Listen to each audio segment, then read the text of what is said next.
Salut à tous, c'est Pang de la chaîne OBMD sur cette vidéo d'hypnosophie et de coaching et un sujet que j'aime particulièrement, les bénéfices secondaires. Donc, toutes choses qu'on met en place sont liées au fait qu'on veut avoir des bénéfices. Ok. Donc, le problème, c'est que les bénéfices qui peuvent arriver à un moment donné peuvent ne pas l'être à T plus 1 ou T plus 20. En gros, le bénéfice n'est pas constant ou pire, le bénéfice il peut décroître. Je mets en place une action, une façon de me comporter, une façon d'agir, une façon de penser, des croyances, etc. qui m'apporte un bénéfice. Ok, cool. Je le mets en place, en plus je peux m'éduquer pour ça, donc ça me demande de l'énergie, de l'effort, etc. etc. et ça c'est pas anodin, c'est-à-dire ça me demande une énergie. Et puis je le mets en place. J'ai du bénéfice à mon comportement, ma manière de penser, ma manière de croire, etc. Et le problème, c'est que à un moment donné, il est possible que la vie, notre expérience, d'autres croyances, d'autres comportements, d'autres façons de fonctionner se croisent, s'entremêlent et fait que l'élément qui était pour nous à un moment donné bénéfique et qui est rapporté du bénéfice commence à arriver en phase de neutralité, voire de dette. Ça nous coûte plus que de le maintenir. Le problème, c'est qu'on n'arrive pas à ne plus le maintenir. C'est-à-dire qu'on a tellement automatisé le process, le pattern, il est tellement en place, qu'on n'arrive pas à l'arrêter. La fameuse clope qui est là pour nous détendre, et qui, au bout du compte, devient un peu toxique, voire très très toxique. Pareil pour la bouffe, pareil pour les addictions X ou Y, etc. À un moment donné, on a eu un rush de plaisir, bien-être, bénéfice, et puis, peut-être qu'au départ, il nous nourrissait carrément. Prenons une addiction à un jeu. Le jeu, au départ, est ouais, cool. Mais quand ça commence à devenir de plus en plus et qu'il nous faut toujours plus pour avoir notre pic parce qu'on a un phénomène d'habituation, ça devient moins cool. Bon, ça, c'est pour des choses qui sont assez marquées. Mais quand on a des processus, quand on a des patterns, des cheminements, des réflexions, des manières de fonctionner avec les gens, avec soi-même, dans telle ou telle situation, on se remet tout le temps dans le même pattern, bah peut-être que ça a été très bénéfique à un moment donné. Type, je suis devenu ultra timide parce que dans ma famille, je pouvais pas m'exprimer. Si je m'exprimais, ça pouvait être dangereux. Donc, je deviens introverti. Ça a été très positif parce que bah, je me suis pas pris trop de droite. J'ai pas eu. Les parents n'ont pas jeté le chien sur moi. Je prends pas à l'absurde, hein. Mais par contre, maintenant, je suis dans le monde de la communication, parce que j'aime la com, mais en même temps, je suis dans la merde. Ma boîte me dit que j'ai pas assez l'esprit d'initiative, que je fais bien mon boulot, mais on m'entend pas assez, blablabla. Bla, bla, bla, bla. Pareil, ma femme me dit, ah merde, on a l'impression que t'as pas d'opinion, tu sais pas t'exprimer, etc. Bon, côté introverti, d'un coup, il fait, ouais, merde, c'est pas bon. Là, j'ai l'impression que si je n'existe pas, ça va être compliqué. Ou en tout cas, si je m'exprime pas pour dire que j'existe, ça risque d'être compliqué. Donc, on a toujours ce cheminement. Quoi, on a toujours. Il semble qu'il y ait ce cheminement qui soit assez fréquent. Je développe quelque chose et pensez bien, pour moi, hein, tous nos pathos actuels, tous nos problèmes sont nés de quelque chose qui était positif à un moment donné.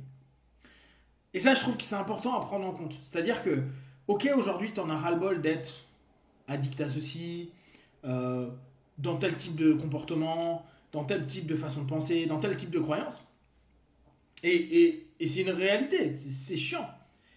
Néanmoins, jusqu'au moment où c'est passé, bon, on va revenir sur vert, rouge, donc sur le seuil où ça passe dans le rouge, euh, il y avait plus de bénéfices qu'il n'y avait de dépenses par rapport à ça. Et puis à un moment, ça se déséquilibre. Voilà, ça se déséquilibre. C'était déjà déséquilibré vu que j'avais plus de bénéfices que de dettes. Mais à un moment ou à un autre, ça arrive au point d'équilibre, et dès que ça passe le point d'équilibre, c'est fini. Le problème, c'est qu'on continue notre circuit. Donc, se dire, ok, mon pathos, ma problématique, elle m'a apporté quelque chose. Vous savez, c'est pour ça que alors parfois on l'exagère, vous savez bien le problème du dev perso, du travail sur soi, c'est qu'on veut généraliser parce que c'est plus simple, hein, tout simplement. Euh, et on arrive sur la gratitude. Effectivement, je pense que foncièrement, il faudrait avoir de la gratitude sur notre pathos. Bon, bien sûr, si c'est devenu une maladie physique ou une maladie mentale, limite très très galère, ouais, t'as du mal à te dire youpi, merci le pathos.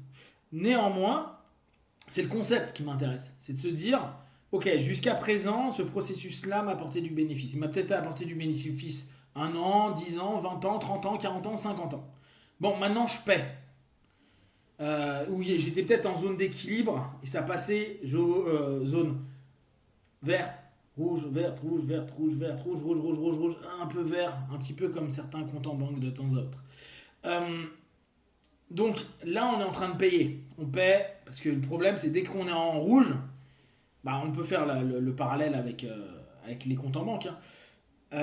On n'a pas le droit à trop de découverts. Ou en tout cas, le découvert, à un moment ou à un autre, on va le payer. On va le payer physiquement, moralement, émotionnellement, intellectuellement, partout en fait. Donc, et plus on reste, bah, plus en plus on nous taxe. Donc pas cool, quoi. On se taxe. Mais... Donc là, on arrive sur cette idée de, ok, ma problématique m'a apporté du bénéfice. Ma problématique ne m'apporte plus de bénéfice. On est bien d'accord. Mais, et c'est là où il y a un truc qui est dégueulasse, qui énerve, qui est saoulant, qui est galère. Ça a l'air d'apporter suffisamment de bénéfices, non pas le comportement et l'ensemble des conséquences, mais versus comparé contre la notion de changement. Ah, merde. Alors, je sais que Richie Bandler, il va te dire, le changement arrive comme ça. Je reviens pas sur j'utilisais sémantique changement, mais vous savez que dans mes bouches, changement, bref. Grinder va dire la même chose, les PNListes vont vous dire yes, 1 seconde, c'est bon, tu changes pour ta vie. Ok. Alors ça peut arriver. Hein. La plupart du temps, ce qui se passe, c'est que on met en place des choses et ça passe pas. Ça change pas. Parce que autant on est d'accord qu'on est en déficit par rapport à l'ensemble du pattern et il nous apporte plus rien. Mais on est peut-être, c'est là où nous, en tant que praticiens, ou nous, quand ça nous arrive, on doit s'interroger à se dire quel est le bénéfice, fameux bénéfice secondaire, que j'ai à le garder. Et bien sûr, première réponse à tout le monde, j'ai aucun bénéfice. Parce qu'on ne regarde pas le bénéfice au bon endroit. On regarde le bénéfice du investissement, bénéfice jusqu'à présent, maintenant plus de bénéfice, donc effectivement dette, donc pas bien. Mais le bénéfice, non pas de la problématique en tant que telle, mais de la problématique comparée à l'effort à produire, que ce soit une psychothérapie, que ce soit une discipline, que ce soit des obligations, que ce soit un nouveau cadre, que ce soit un effort, l'effort, l'énergie de l'effort, la motivation. Là, le bénéfice de le garder, c'est-à-dire de rester dans un rouage connu, normé, normal, accepté, acceptable, difficilement acceptable, mais plus acceptable que modifier un ensemble de trucs qui va demander beaucoup d'énergie. Pourquoi ? Parce que souvenez-vous, je vous l'ai dit au début de la vidéo, on a investi de l'énergie, l'équivalent de nos dollars, nos euros, etc., pour obtenir ce bénéfice pendant un laps de temps. Même si aujourd'hui il ne l'est plus, la voiture sur laquelle j'ai investi 10 000 euros, bah ça m'emmerde de la revendre à 500 balles ou de carrément la mettre à la casse. Et là, c'est un petit peu ça. Là, on va vous dire maintenant, il faut que tu réinvestisses 10 000 euros pour te racheter une nouvelle caisse. Et là, tu fais what the fuck, je vais garder ma voiture même si elle se pète dans tous les sens.